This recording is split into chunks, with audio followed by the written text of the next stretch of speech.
Tiongkok sejak 5.000 tahun yang lalu hingga tahun 1978 merupakan negara miskin yang sering dilanda resesi kemanusiaan baik disebabkan oleh peperangan atau gagal panen yang menyebabkan kelaparan. Tetapi sejak tahun 1978 hingga saat ini, Tiongkok menjadi salah satu negara besar atau big country dalam perdagangan dunia dan berusaha mendekati Amerika dalam kekuatan militernya Amerika agar dapat menyebut dirinya negara superpower. Apa yang Tiongkok lakukan? Apa mereka bisa menjadi negara superpower? Kita pelajari sejarah mereka yang seakan menjadi pola dan karma jalan hidup negara Tiongkok. Kita semua tahu seperti bangsa Mesir, Nordik, Barat India, dan Nusantara, bangsa Tionghoa adalah bangsa yang memiliki jejak peradaban yang cukup tua di dunia, yaitu sekitar 5.000 tahunan. Sama halnya dengan bangsa Mesir yang berawal dan ditopang kehidupannya oleh sungai Nil, bangsa Tionghoa berawal dan ditopang kehidupannya oleh sungai Kuning atau Huanghe dan sungai Yangtze. Kalau Nusantara adalah bangsa pengendali lautan, samudera, dan selat, negara maritim Nusantara sejarah aslinya. Tiongkok selama ribuan tahun dipimpin oleh raja-raja dan dinasti. Pertama, Tiongkok dinastinya adalah Xia sekitar 2070-an hingga 1600 sebelum Masehi. Penggantinya adalah dinasti Shang 1600 sebelum Masehi hingga 1046 sebelum Masehi. Kemudian diganti oleh Zhou yang merupakan dinasti terlama dalam sejarah Tiongkok, yaitu sekitar 790 tahun dari 1046 hingga 256 sebelum Masehi. Setelah dinasti Zhou runtuh di tahun 256 sebelum Masehi, timbullah kerajaan kecil-kecil yang senantiasa saling berperang, dan di dalam saling berperang itu mereka acap kali juga saling bersekutu untuk mengalahkan kerajaan lain. Dan setelah menang, biasanya persekutuan itu pecah dan berbalik menjadi permusuhan. Masing-masing mencari sekutu lain dari negara lain dan saling serang lagi. Pengganti dinasti Qin adalah dinasti Han dari 206 sebelum Masehi hingga 220 Masehi yang didirikan oleh seorang pemimpin rakyat petani biasa yang bernama Liu Bang.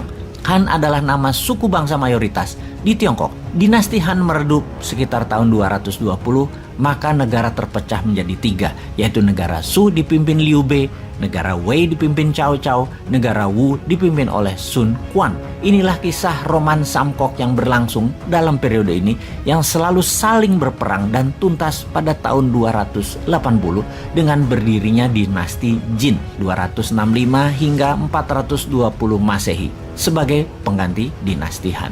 Pada tahun 420 dinasti Jin tumbang, negara Tiongkok terpecah dua menjadi wilayah utara Wei dan Liu Song di selatan yang juga saling berperang. Keduanya akhirnya runtuh dan beberapa dinasti yang berumur pendek menggantikannya. Sebelum akhirnya seseorang bernama Yan Jian berhasil mempersatukan Tiongkok kembali dan mendirikan dinasti Sui pada tahun 581. Dari periode dinasti Sui, Tiongkok selalu terjadi perang di dalam negeri untuk merebut kekuasaan, dan tidak ada yang lebih dari 200 tahun mengendalikan Tiongkok hingga saat ini. Itulah ciri Tiongkok, jago produksi barang kebutuhan, jago dagang, dan kekuasaan diperebutkan menggunakan kekerasan. Di abad 20, Tiongkok yang telah mengalami masa-masa sulit setelah keruntuhan di dinasti Qing pada tahun 1911-1912 mengalami masa-masa peperangan panjang setelahnya, termasuk diserang Jepang dan dijajah Eropa selama 100 tahun. Bersatu di tangan Mao Zedong yang beraliran komunis,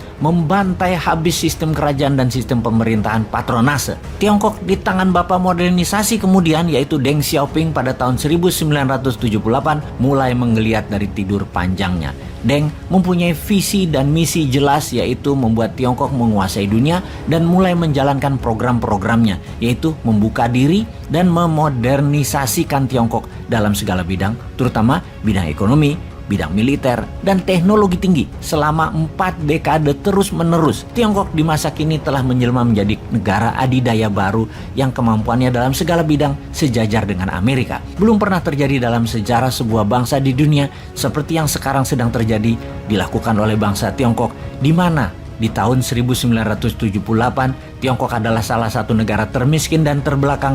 Hanya dalam tempo 40 tahun saja telah merubah menjadi negara adidaya dan menjelma menjadi raksasa ekonomi dunia. Kekuatan militernya meningkat dan menguasai hampir seluruh teknologi tinggi di dunia. Tiongkok kedepannya bercita-cita mengungguli Amerika Serikat dalam berbagai bidang dan akan menjadikan dirinya negara terbesar dan terkuat di dunia. Itulah Zhongguomeng atau China Dream yang diprakarasai oleh Xi Jinping, presiden saat ini. Lalu Indonesia kedepannya bagaimana? Pastinya jangan terpesona dengan Tiongkok dan jangan mau jadi babunya Tiongkok. Juga jangan terpesona dengan penghisap darah yaitu Amerika. Tiongkok akan jadi negara yang selalu berperang di dalamnya. Tiongkok selalu menjual diri mereka dengan propaganda agar terlihat hebat, seperti halnya negara-negara beraliran komunis dan otoritarian lainnya. Kalau Amerika itu negara swasta, juga suka perang negara itu. Faktanya saat ini adalah keduanya perlu bahan baku sumber daya alam dan perlu pangan.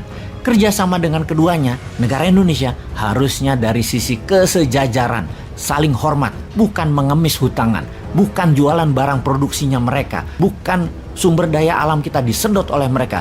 Jangan seperti selama ini, kita kalah dagang, kalah wibawa, kalah bersaing, dan kalah tawar. Sungguh, pola Tiongkok itu kuatnya sebentar, terus perang lagi di dalamnya, saling sikut dan saling bantai.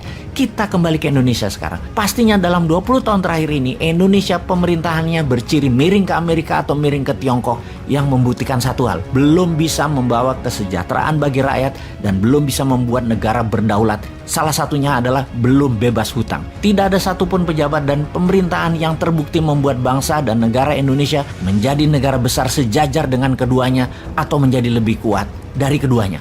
Bahkan calon yang akan bertanding di 2024 nanti pun tidak punya visi dan misi tersebut, yaitu membuat Indonesia menjadi negara superpower 2045. Sungguh, Indonesia perlu orang semacam Deng Xiaoping, perlu Gajah Mada baru yang punya kapasitas level dunia, punya kemampuan level dunia, punya visi dunia, dan punya tim yang mendedikasikan dirinya untuk membangun bangsa dan negara agar bukan lagi menjadi negara penghutang, bukan lagi menjadi negara tunduk dalam aturan asing, bukan menjadi bangsa babu dan bangsa kuli. Siapakah mereka yang harus duduk dan menjabat yang membuat Indonesia berdaulat dan perkasa itu? Rasanya hanya kaum Newman deh.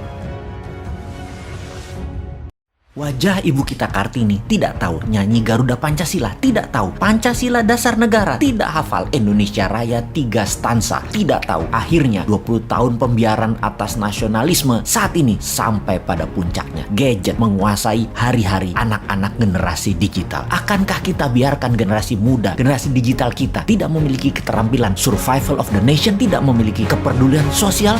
Pada masa liburan ini, manfaatkan 4 hari 3 malam anak remaja kita di summer camp yang menggunakan sarana barak militer untuk dididik oleh pasukan khusus dan dosen Lemhanas. Mereka bangun jam 4.30, dididik disiplin militer, dibangkitkan nasionalisme, dan dibangun persaudaraan bersama 200 saudara barunya yang ke depan mereka akan selalu bersama untuk menggapai cita-cita bersama.